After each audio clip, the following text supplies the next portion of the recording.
Avant de plonger dans cette histoire incroyable, pensez à vous abonner à la chaîne et à activer la cloche.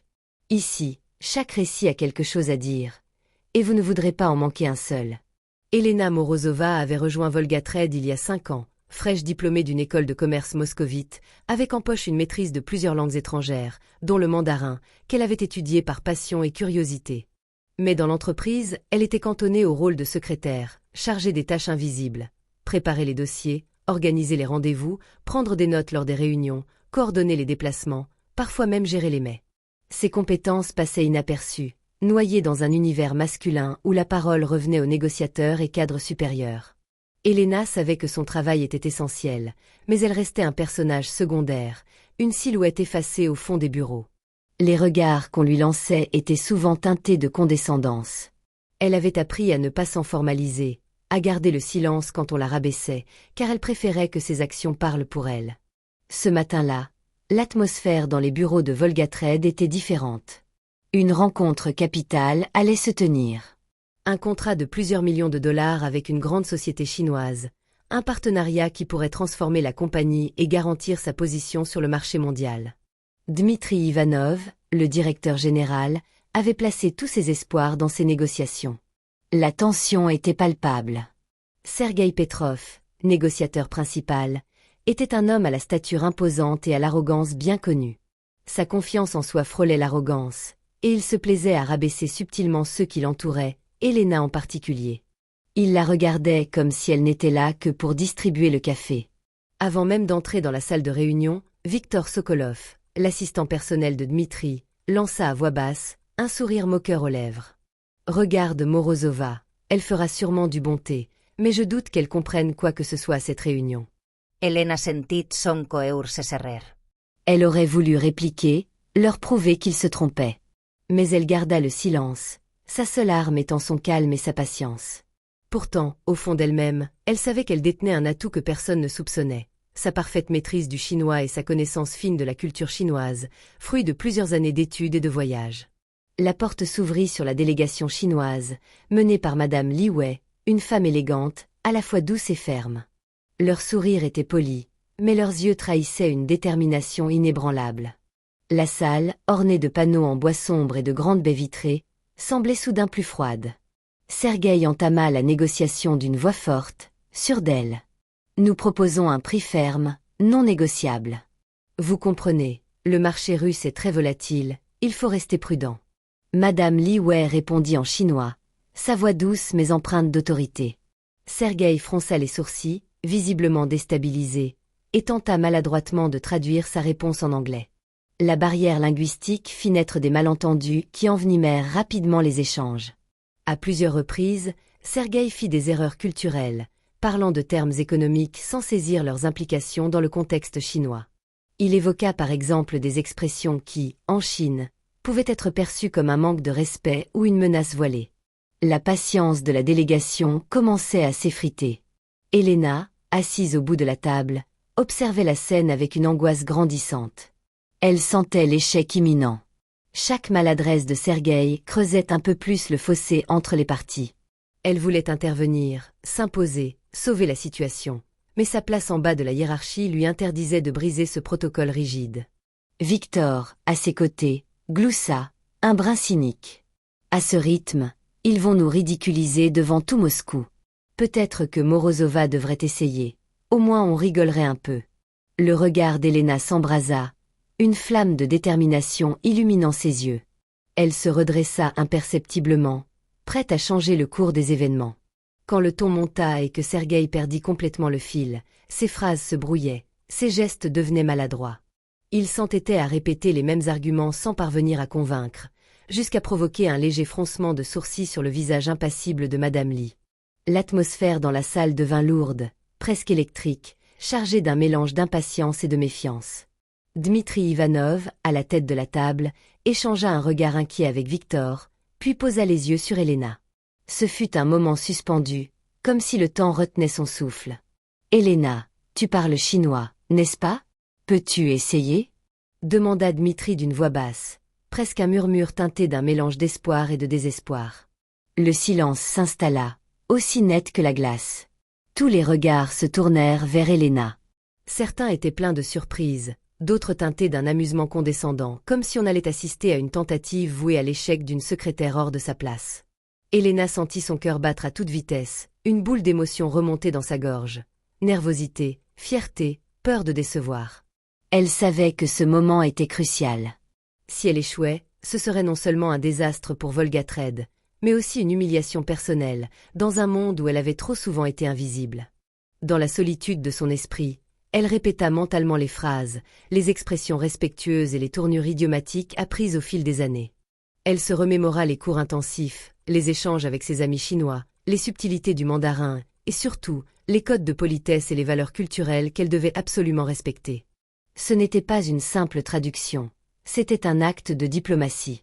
Elle se redressa lentement, le poids des regards pesant sur elle comme une chape de plomb. Chaque pas vers la table lui semblait interminable, chaque respiration mesurée. Puis, s'arrêtant devant Madame Li, elle plongea dans son rôle avec une assurance nouvelle. D'une voix claire, posée et parfaitement fluide, elle s'adressa à la délégation chinoise. 尊敬的李女士，各位代表，我仅代表沃尔加贸易公司表达我们的诚意。我们深知贵国悠久的历史与文化，也理解这次合作对双方的重要意义。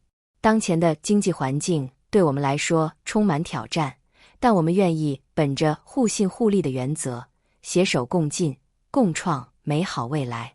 Chère Madame Li, chers représentants, je tiens à exprimer au nom de Volgatred notre sincérité. Nous sommes pleinement conscients de l'histoire ancienne et riche de votre pays, et comprenons l'importance cruciale de cette coopération pour nos deux parties. L'environnement économique actuel présente des défis, mais nous sommes déterminés à avancer ensemble, sur la base de la confiance mutuelle et du bénéfice partagé, pour construire un avenir prometteur. À mesure qu'elle parlait, Helena utilisait non seulement les mots justes, mais aussi un ton empreint de respect et de chaleur, éléments fondamentaux dans la culture chinoise. Elle évitait les formulations trop directes, favorisant la nuance et l'harmonie. Autour de la table, les expressions changèrent. Madame Li cessa de froncer les sourcils, ses yeux brillèrent d'un éclat nouveau, un léger sourire éclaira son visage. Les autres membres de la délégation échangèrent des regards surpris, puis intéressés. Une femme plus âgée, apparemment un haut responsable, hocha doucement la tête en signe d'approbation. Madame Li prit la parole, elle aussi en mandarin, mais avec un ton plus chaleureux. 很少有俄罗斯代表能用如此尊重和理解的态度来交流，感谢您的诚意。Il est rare qu'une partie russe communique avec autant de respect et de compréhension. Nous vous remercions pour votre sincérité. Le mur d'incompréhension, épais et froid jusque-là, semblait se fissurer.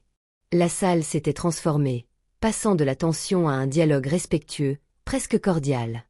Helena N.S. contenta pas de traduire. Elle décodait les nuances culturelles, les pauses calculées, les sous-entendus sur la face, le concept de « mianzi », la dignité, les formes de politesse implicites. Elle reformulait les objections des Russes pour qu'elles paraissent acceptables, et traduisait les réticences chinoises avec tact, évitant tout affront direct. Petit à petit, elle proposa des compromis qui prenaient en compte les intérêts et les valeurs des deux parties.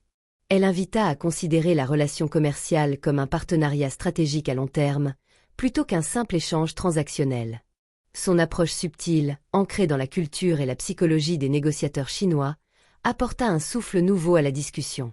Réaction dans la salle. Dmitri, debout à l'écart, se détendit visiblement. Un léger sourire fendit son visage habituellement rigide. Victor, d'abord sceptique, la regardait désormais avec admiration, conscient d'assister à un moment rare. Sergueï, complètement déstabilisé, évitait les regards, sa posture exprimant l'aveu tacite de sa défaite. Les membres chinois, jusqu'alors réservés, s'animèrent. Madame Li lança des regards encourageants à Helena, signe d'un profond respect naissant. Le haut responsable féminin hocha la tête avec gravité, comme validant la nouvelle dynamique. À la fin de la journée, après des heures de discussion renouvelées, un accord fut signé. Volgatred obtenait un contrat d'envergure, jetant les bases d'une collaboration fructueuse et respectueuse. Dmitri s'approcha d'Helena, posant une main chaleureuse sur son épaule. « Sans toi, Helena, nous aurions tout perdu aujourd'hui, » dit-il à voix basse, plein de reconnaissance. Victor murmura, impressionné. « Tu as sauvé la compagnie. Tu as construit un pont que personne d'autre ne pouvait construire. » Elena, elle, savait que la vraie victoire allait bien au-delà du contrat. C'était la reconnaissance de sa valeur, de son intelligence, et surtout, de la puissance du respect et de l'empathie dans un monde souvent brutal. Le lendemain matin, Elena arriva au bureau avec un sentiment étrange, une excitation mêlée d'appréhension. Son téléphone vibra déjà de messages et d'appels de félicitations, certains venant de collègues qu'elle connaissait à peine, d'autres de ses proches qui avaient toujours cru en elle.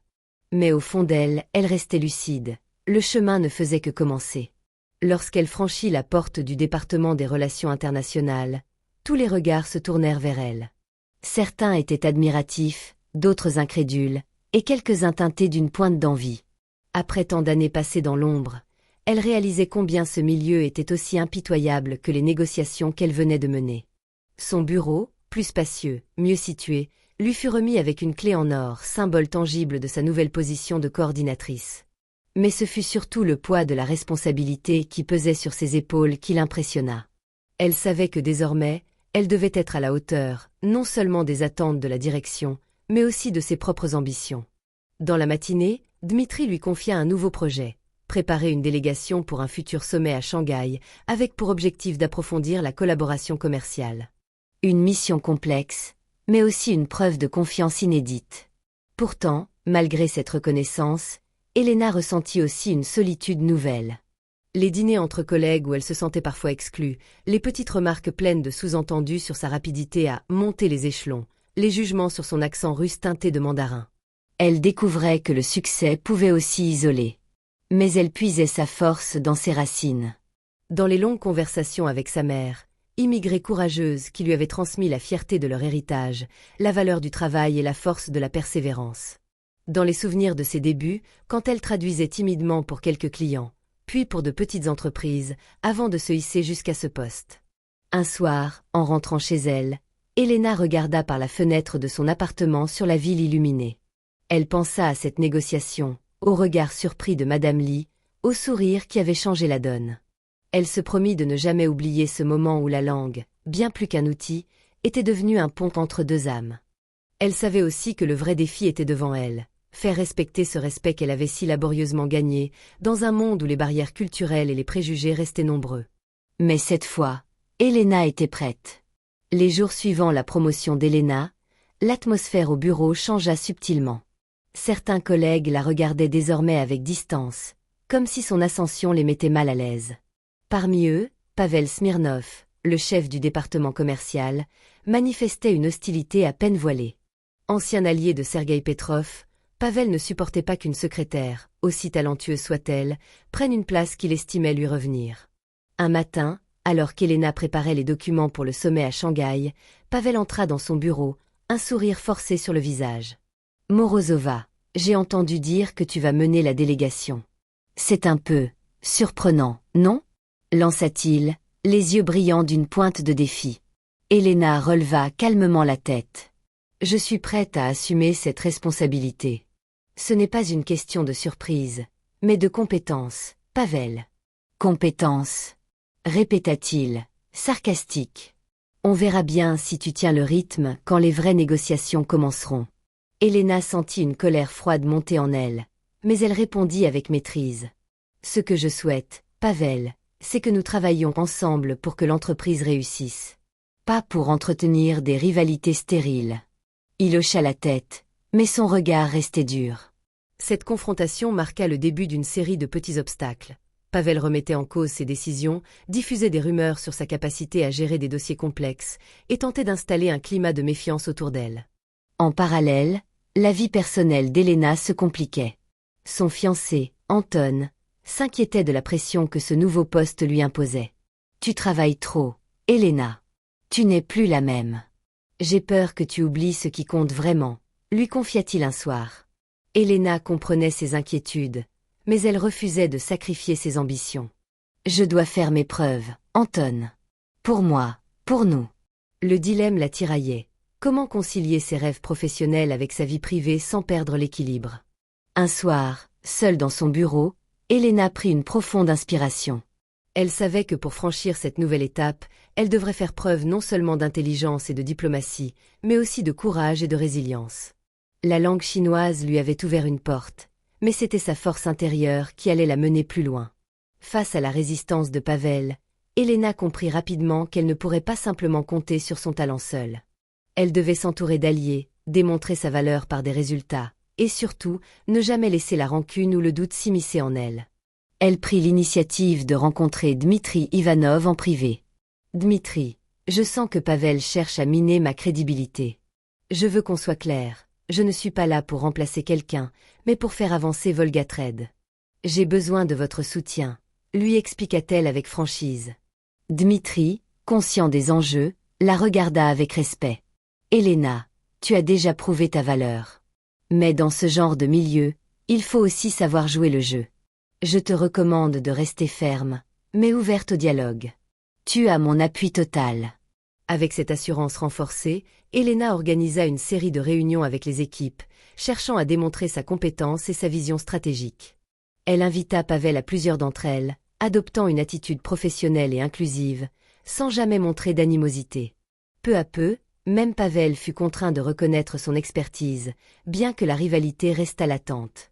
Parallèlement, dans sa vie privée, Elena fit un effort pour expliquer à Anton l'importance de son travail, tout en s'engageant à préserver leurs moments ensemble. « Je veux que tu sois à mes côtés, pas de l'autre côté », lui dit-elle un soir en serrant sa main. « C'est un combat difficile, mais je ne veux pas le mener sans toi. » Anton sourit, rassuré par sa détermination. La préparation du sommet à Shanghai devint alors leur objectif commun. Elena se plongea dans l'étude des dossiers, les nuances culturelles, les stratégies diplomatiques. Elle savait que cette mission pouvait être le tournant décisif de sa carrière. Le jour du départ, alors que les regards étaient braqués sur elle, Elena sentit monter une fierté silencieuse. Non seulement elle portait le poids des négociations, mais aussi celui de ses choix et de son courage. La lumière tamisée de la salle de conférence de l'hôtel Jinmao à Shanghai jetait une atmosphère solennelle sur la table ovale où les représentants de Volga Trade et la société chinoise Longa Holding étaient réunis. Elena Morozova, désormais coordinatrice des relations internationales, avait pris place à côté de Dmitri Ivanov, tandis que Pavel Smirnov observait chaque geste, son regard mêlant défi et scepticisme. Dès l'ouverture des négociations, Elena prit la parole avec calme et précision, en mandarin impeccable. Nous apprécions profondément cette opportunité de coopération. Volga Trade est déterminé à construire un partenariat basé sur la confiance mutuelle et le respect des traditions. Madame Li Wei, directrice de Longa Holding, répondit avec un sourire poli mais mesuré. La Chine valorise les relations à long terme. Nous espérons que Volga Trade partage cette vision. Mais Pavel, impatient de montrer qu'il pouvait aussi s'imposer, intervint brusquement. Notre offre est compétitive. Nous ne pouvons pas nous permettre de trop d'ajustements. Ce ton dur froissa les négociateurs chinois, et un murmure parcourut la salle. Elena leva la main, appelant à la retenue. Pavel, permettez-moi de poursuivre. Je propose que nous envisagions une clause flexible pour ajuster les volumes en fonction du marché, ce qui protégerait les deux parties. Les regards se tournèrent vers Pavel, visiblement contrariés. Mais Madame Li hocha la tête, appréciant la souplesse. Alors que les discussions avançaient, Pavel tenta à plusieurs reprises de reprendre la parole pour imposer son point de vue. Mais Elena, ferme mais respectueuse, reprenait la main avec diplomatie et clarté. Elle traduisait aussi les nuances culturelles, expliquant à la délégation russe l'importance pour les Chinois d'établir d'abord une relation humaine avant les chiffres. Soudain, un incident survint. Pavel, en feuilletant un dossier, laissa tomber un document confidentiel, un projet alternatif de contrat qui tomba aux mains de Madame Li. Un silence genante se installa. Madame Li examina rapidement le document, puis releva les yeux. Il semble que vos positions ne sont pas totalement unifiées. Cela pourrait nuire à la confiance entre nos sociétés. Dmitri fronça les sourcils, tandis que Pavel rougit de honte. Elena, saisissant l'urgence, intervint immédiatement. Permettez-moi d'expliquer. Ce document reflète une idée exploratoire que nous avons depuis, mais qui ne représente pas notre proposition officielle. Je m'excuse pour la confusion. Ce qui compte, c'est notre volonté commune de réussir ensemble. Elle regarda Madame Li avec sincérité. Je m'engage personnellement à garantir la cohérence de nos échanges. Ce geste calma la situation. Madame Li acquiesça, et le sommet put reprendre. À la fin de la journée, un accord équilibré fut signé, alliant rigueur commerciale et respect mutuel. Plus tard, dans une salle privée, Dmitri félicita Elena. Tu as sauvé la négociation. Pavel aurait pu tout compromettre. Elena répondit humblement. C'est notre travail à tous. Mais je crois que l'avenir appartient à ceux qui savent écouter. Pavel, à contre-cœur, vint serrer la main d'Elena. Tu as prouvé ta valeur. Je suis désolé de ne pas l'avoir vu plus tôt. Elena accepta le geste, consciente que dans ce monde d'affaires, chaque victoire s'accompagne d'obstacles humains. Le retour à Moscou ne signifia pas le calme pour Elena.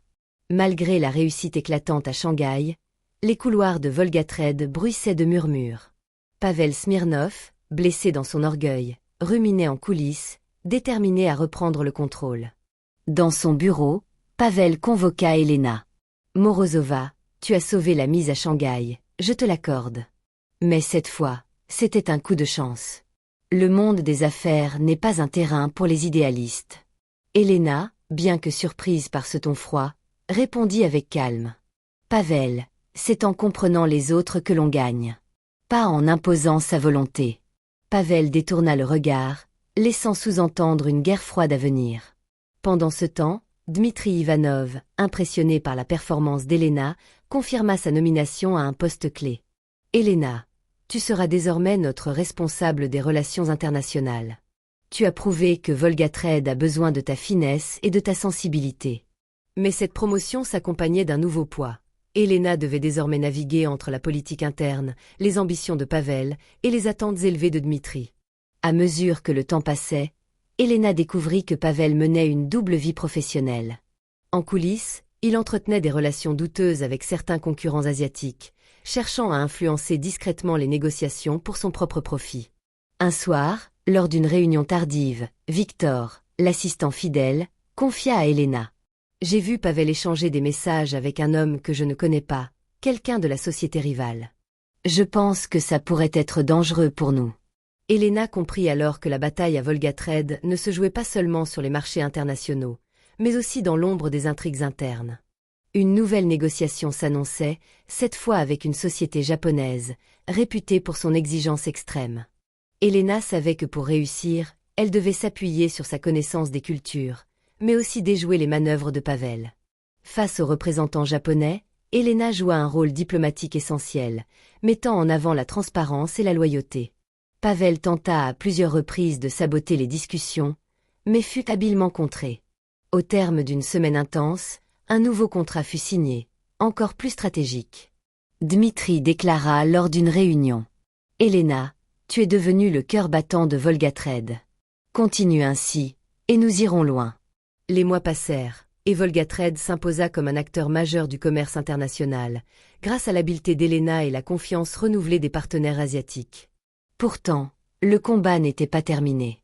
Pavel Smirnov, mis en cause pour ses manœuvres douteuses, fut démis de ses fonctions après une enquête interne lancée par Dmitri Ivanov, qui tenait à préserver l'intégrité de l'entreprise.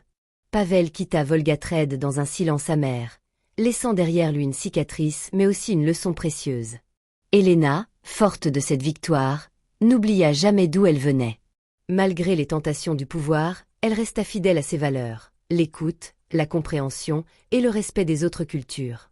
Son poste de coordinatrice des relations internationales lui permit non seulement de négocier des contrats, mais aussi de bâtir des ponts humains entre les peuples. Un soir d'hiver, alors qu'elle quittait tardivement le bureau, Dmitri la rejoignit sur le parking. « Elena, tu as changé Volgatrad, et peut-être même un peu le monde, » dit-il avec un sourire sincère. Elle répondit, en regardant les lumières de Moscou étinceler dans la nuit. « Ce n'est que le début. La vraie force, ce sont les ponts qu'on construit, pas les murs qu'on érige. » Elena repensa à ce jour où, contre toute attente, sa voix avait sauvé une négociation cruciale. Ce jour-là, elle avait appris que la puissance ne réside pas dans le bruit des hommes, mais dans la profondeur de leur humanité. Et dans ce souffle d'air entre Russie et Chine, elle devint non seulement une professionnelle respectée, mais une véritable messagère de paix et de compréhension.